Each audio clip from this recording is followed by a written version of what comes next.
اعوذ باللہ من الشیطان الرجیم بسم اللہ الرحمن الرحیم السلام علیکم ورحمۃ اللہ وبرکاتہ الحمدللہ رب العالمین والصلاة والسلام علی سید الانبیاء والمرسلین اما بعد فاعوذ باللہ من الشیطان الرجیم بسم اللہ الرحمن الرحیم قال رسول اللہ صلی اللہ تعالی علیہ وبارک وسلم الحمدللہ تعالی جتنے بھی دوست احباب ہیں بخیر وعافیت سے ہوں گے۔ آج انشاءاللہ عز و جل مغرب کی نماز کے بعد ہم کون کون سا ذکر کر سکتے ہیں، کون کون سی تسبیحات پڑھ سکتے ہیں اور ہمیں کیا حاصل ہو سکتا ہے، اس کے بارے میں انشاءاللہ عز و جل ہم اس ویڈیو میں جانیں گے، اور انشاءاللہ عز و جل چند سوالوں کے جوابات کے ساتھ قرآن مجید کی ایک آیت ترجمہ اور تفسیر اور حدیث کے ساتھ اس ویڈیو کو مکمل کریں گے۔ اللہ تعالیٰ مجھے اور آپ کو اس پر عمل کرنے کی توفیق عطا فرمائے۔ سرکار دو عالم صلی اللہ تعالیٰ علیہ وبارک وسلم کا ارشاد ہے کہ جو مسلمان جہاں بھی ہے نبی پاک صلی اللہ تعالیٰ علیہ وبارک وسلم کی ذات اقدس پر درود پاک پڑھتا ہے تو اس کا درود پاک پہنچ جاتا ہے۔ اللہ تعالیٰ ہمیں کثرت کے ساتھ درود پاک پڑھنے کی سعادت اور توفیق عطا فرمائے۔ اللہ عز و جل کی ذات نے قرآن مجید میں ارشاد فرمایا لَقَدْ جَاءَكُمْ رَسُولٌ مِّنْ أَنفُسِكُمْ عزیز علیہ ما عنتم حریص علیکم بالمؤمنین رؤوف الرحیم، بے شک تمہارے پاس تم میں سے وہ عظیم رسول تشریف لے آئے جن پر تمہارا مشقت میں پڑنا بہت باری گزرتا ہے، وہ تمہاری بھلائی کے نہایت چاہنے والے مسلمانوں پر بہت مہربان اور رحمت فرمانے والے ہیں۔ جی یہ ہے جی قرآن مجید کی ایک آیت اور اس کا ترجمہ ہم نے سنا۔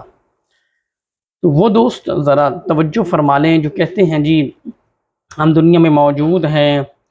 اور ہمیں کچھ نہ ملا، ہم غریب ہیں یا ہم مفلس ہیں، ہم پر قرض ہے، تو بلا بلا بلا۔ یہاں پر غور کریں کہ نبی پاک صلی اللہ تعالیٰ علیہ وبارک وسلم ہمارے لیے دعائیں کی، اپنی امت کے لیے دعائیں کرتے رہے، اور یہاں پر فرما دیا کہ رسول بھیجا جن پر تمہارا مشقت میں پڑنا بہت باری گزرا۔ تو حضور علیہ السلام تو اس غم میں رہے کہ میری امت کا کیا بنے گا، میری امت میں سے کوئی جہنم میں نہ چلا جائے، لیکن ہمارا حال آج یہ ہے کہ ہم نبی پاک صلی اللہ تعالیٰ علیہ وبارک وسلم کی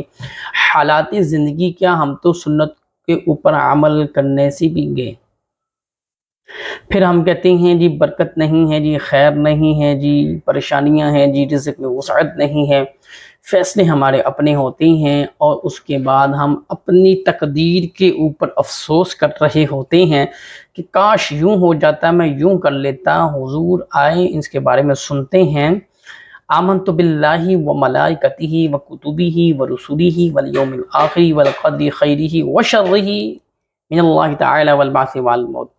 یعنی فرمایا کہ ہم نے مسلمانوں نے کس پر ایمان لانا ہے؟ ملائکہ پر، رسولوں پر، کتابوں پر،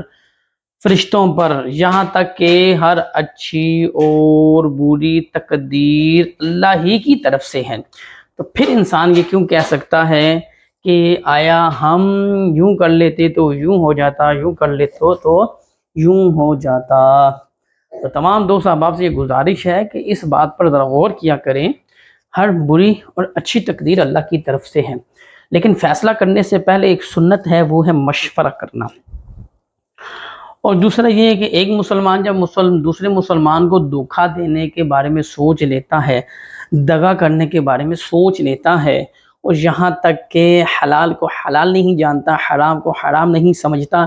اب مجھے ایک بات بتائیں، تو پھر پریشانی تو زندگی میں آئے گی۔ تو اس سے پہلے ہم سب کو یہ سوچنا پڑے گا کہ ہم دنیا میں کس مقصد کے لیے آئے اور ہم نے کرنا کیا ہے۔ ایک مختصر سا وقت گزارنے کے بعد ہم نے یہاں سے چلے جانا ہے۔ ہمارے آباء و اجداد آئے، وہ چلے گئے، ہم نے بھی چلے جانا ہے۔ حضرت آدم علی نبینا علیہ السلام سے لے کر آج تک جتنے بھی مسلمان انتقال کر گئے ہیں، اللہ تعالیٰ ان کی بھی حساب مغفرت فرمائے، کیونکہ مغرب کا وقت ہے، اور مغرب کے وقت میں اللہ تعالیٰ نے قبولیت کی گھڑیاں بھی رکھی ہیں، لیکن قبولیت کی گھڑیاں بھی اس کے لیے ہیں نا جنہوں نے وضو کیا، اللہ کو یاد کیا، سجدہ کیا، قیام کیا، رکوع کیا، قرات کی۔ اور یہ بات یاد رکھیے گا، اگر کوئی بھی منصب پر آپ بیٹھے ہیں، کسی بھی منصب پر آپ موجود ہیں، تو آپ یہ بات نہ بھولیے گا کہ عروج کو زوال ہے، یعنی جو عروج ہے وہ زوال میں تبدیل کرنے پر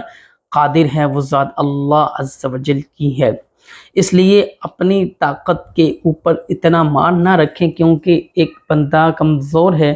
طاقتور اس کے اوپر چڑھائی کرے گا، مسئلہ کرے گا، اس کو مارنے کی کوشش کرے گا، لیکن یہ بات سوچ لے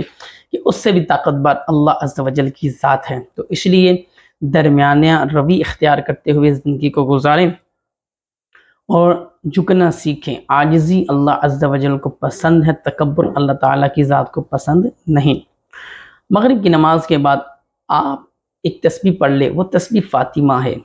اس میں بڑی برکتیں ہیں، بڑی وسعتیں ہیں، حضور نے فرمایا ہے، حضور کے ارشادات میں سے ایک ارشاد ہے۔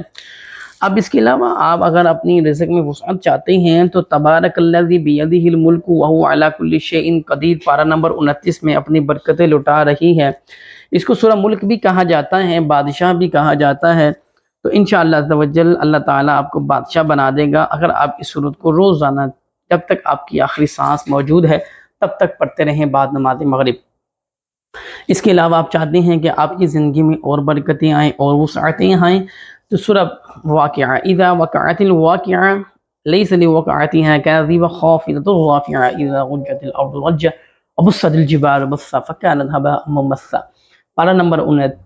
نمبر 27 سورہ رحمان کے بعد یہ سورت آتی ہے۔ اس کو روٹین کے ساتھ دونوں صورتوں کو ملا کر پڑھنا شروع کر دیں، انشاءاللہ عز و جل جو مرد اور عورت اس کو روٹین کے ساتھ پڑھے گی، ایک تو اس کی قبر میں روشنی ہوگی سورہ ملک کی برکت سے،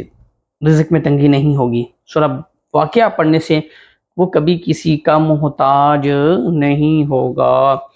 اب مسئلہ یہ ہے کہ ہم نے پڑھنا کب ہے اور اس کے بعد ہم نے کرنا کیا ہے، تو آئے انشاءاللہ تعالی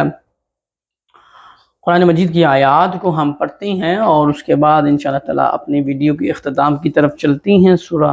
ملک اور سورہ واقعہ کے بارے میں ہم نے بتا دیا ہے۔ بسم اللہ الرحمن الرحیم۔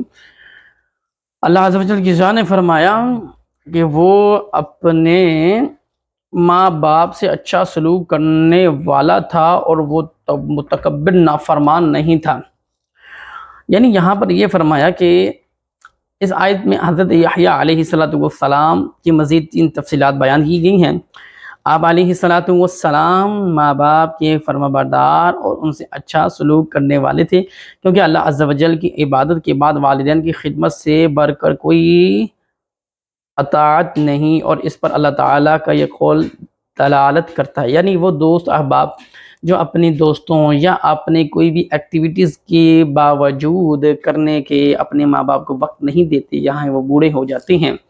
تو یہ بعد میں سوچ لیں کہ وبالوالدین احسانا، اللہ عز و جل کی ذات نے پورا ایک آیات کے اوپر یہ مشتمل فرما دیا ہے ارشادات کہ اپنے والدین کے ساتھ اچھا سلوک کرو، یعنی میری عبادت یعنی اللہ کی عبادت کے بعد اپنے ماں باپ کا کہنا مانو۔ تو آپ سب سے گزارش ہے کہ یہ چھوٹی چھوٹی چیزوں پر عمل کرتے رہیں اور اپنی کامیابی کا سفر طے کرتے رہیں۔ لیکن الذین اذا اصابتهم مصیبۃ قالوا انا للہ وانا الیہ راجعون اولئک علیہم صلوات من ربہم ورحمۃ واولئک هم المہتدون۔ اللہ عز و جل کی ذات نے فرمایا کہ جو شخص بھی الذین اذا اصابتهم مصیبۃ، جو آیات پڑھی ہیں سورہ بقرہ